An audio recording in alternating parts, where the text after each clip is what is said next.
Colombia విశ్వవిద్యాలయం ప్రకటించే Pulitzer అవార్డులని 2026 సంవత్సరంకి ప్రకటించడం జరిగింది.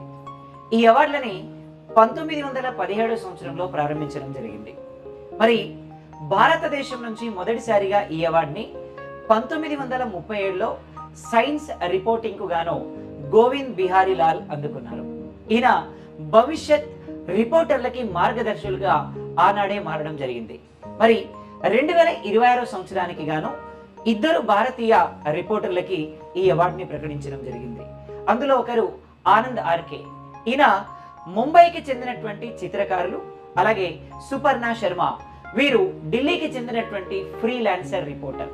మరి వీళ్ళు ఇల్లస్ట్రేషన్ రిపోర్టింగ్ అండ్ కామెంటరీ విభాగంలో ఈ పులిట్జర్ అవార్డుని గెలుచుకోవడం జరిగింది. మరి వీరు ముఖ్యంగా ఇండియాలో జరుగుతున్నటువంటి డిజిటల్ అరెస్ట్ పేరుతోటి సైబర్ నేరగాలు చేసేటువంటి మోసాలపై ఒక డాక్యుమెంటరీని రూపొందించడం జరిగింది.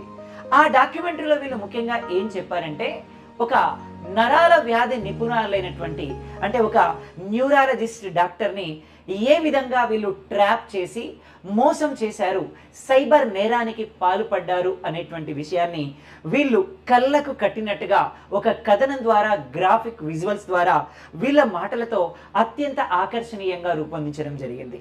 దీనికి గాను ఈ అవార్డుని వీరికి బహుకరించడం జరిగింది.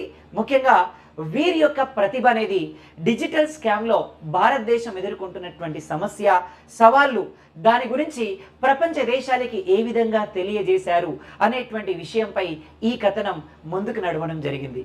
అందులో భాగంగానే వీరు చేసినటువంటి కృషికి ఈ అవార్డుని అందించడం జరిగింది.